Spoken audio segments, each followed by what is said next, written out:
오늘 2021년 12월 8일은 1941년 진주만 기습 80주년이 되는 날입니다.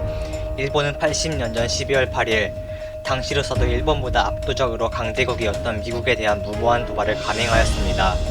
아무리 봐도 절대로 일본이 승리할 수 없는 전쟁을 일본은 도대체 무슨 이유로 자기 스스로 감행하였는지는 알 수 없지만 진주만 공격으로 시작된 태평양 전쟁은 결국 미국의 히로시마와 나가사키의 원폭 투하로 일본이 무조건 항복, 수많은 군인과 민간인의 희생 끝에 종전이 선언되었습니다. 올해 12월은 그렇게 역사적으로 중요한 의미가 있는 진주만 기습 80주년이 되는 달입니다만 일본 정치계에서 황당한 소식이 들려왔습니다.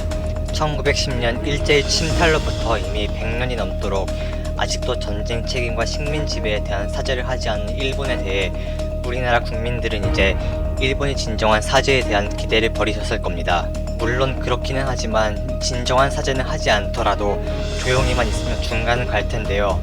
일본 국회의원들이 자신의 역사에 대한 반성은커녕 단체로 야스쿠니 신사를 참배했다는 어처구니 없는 소식입니다. 이번 달 7일 일본 국회의원 99명이 야스쿠니 신사를 집단 참배했다고 합니다. 일본 극우파 정치인들은 8월 15일 광복절을 비롯하여 매년 수차례 야스쿠니 신사를 참배하여 국제사회로부터 비난을 받아왔지만 재작년 10월부터 코로나 감염 방지를 명목으로 집단 참배는 자제해왔습니다. 그러다가 실제 감염 현황은 알 수 없지만 일본 정부의 통계상으로 감염자 수가 급감하자 이들 극우파 국회의원 99명은 일본 국내의 코로나 감염이 진정되었다는 것을 내세우며 12월 7일 오전 8시경 야스쿠니 신사 참배를 감행했습니다. 이미 국회의원 선거도 끝났고 자민당 등 극우 인사들이 의석 과반수를 차지하여 이제 일부 양심 있는 일본인 유권자들의 눈치도 볼 필요가 없으니 대놓고 집단으로 신사 참배를 감행한 것입니다. 이들 99명 중에는 새로 출범한 기시다 후미오 내각 내부의 인물은 물론이고 일본 유신회와 국민민주당 정치인들도 다수 포함되어 있습니다.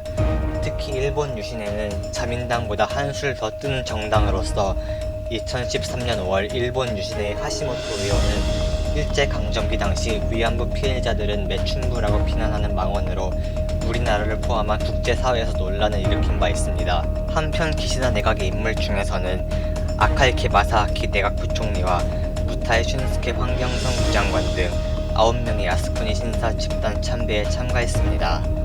특히 오츠지 히데이사 자민당 양원 의원 총회장은 야스쿠니 신사 참배를 마친 후 오랜만에 함께 신사 참배를 할 수 있게 되어 좋았다. 코로나라는 국난에 처한 일본을 끝까지 지켜달라고 소원을 빌었다 라고 말했습니다. 이 발언에 한술 더 떠서 기시다 총리도 신사 참배에 참가하기를 바라는 마음이 있는 것으로 생각한다. 빠른 기회에 신사 참배에 참여했으면 좋겠다 라고 말했습니다. 이런 일본의 어처구니 없는 언행에 우리나라 정부도 가만히 있지는 않았습니다. 우리 외교부는 식민지배 침탈과 침략 전쟁을 미화하는 상징적인 장소인 야스쿠니 신사에 참배하는 행위에 대한 깊은 우려와 유감의 뜻을 표명한다 라고 말했습니다. 그리고 역사를 바르게 직시하여 과거의 역사에 대한 겸허한 성찰과 참된 반성을 행동으로 보여줄 때 국제사회가 일본을 신뢰할 수 있는 때가 될 것임을 엄숙히 지적한다 라고 말했습니다. 물론 일본의 침략 전쟁으로 막대한 인명과 재산 피해를 입었던 중국도 조용히 넘어가지 않았습니다. 중국 외무성은 7일 기자회견에서 이번 신사 참배 행위는 스스로의 침략의 역사를 반성하지 않는 일본 측의 잘못된 태도를 반영하고 있으며 단호하게 반대한다. 일본은 침략의 역사를 직시하고 깊이 반성하여 실제 행동으로 아시아 이웃 국가들과 국제사회의 신뢰를 얻어야 한다 라고 강하게 반발하였습니다. 수십 년간의 불경기와 코로나로 인한 경제 위기 및 의료 붕괴로 인해 일본은 내부 불만으로 가득 차 있습니다. 최근 출범한 기시다 정부는 최근 코로나 방역에 성공했다면서 대폭 줄어든 확진자 수를 국내적으로 대대적으로 내세우고 있지만 세계 모든 국가에서 코로나 확진자가 급증하고 있는 현실에서 일본만 감염자 수가 급감했다는 것은 아무도 믿지 않습니다. 국제정치 전문가들은 자민당 세력은 신사 참배를 비롯한 애국심 마케팅으로 현재 일본 국내의 내부 불만을 외부로 돌리고 있는 것으로 분석하고 있습니다. 코로나19뿐만 아니라 후쿠시마 방사능 오염수 배출 문제로 자민당에 대한 일본 국민들의 불만이 쏟아지고 있습니다. 일본 정부는 도쿄전력 후쿠시마 제1원자력 발전소 오염수의 해양 방출을 결정하였는데 2023년까지 직경 2.5m의 해저 터널을 구설하여 해안으로부터 1km 떨어진 해역에 방출하는 방안이 정해졌습니다. 일본 법률상 해안으로부터 1km 이상 떨어진 해역은 어업권의 설정이 인정되지 않습니다. 어민들로부터 법적인 대응을 회피하기 위한 교묘한 방책인 것입니다.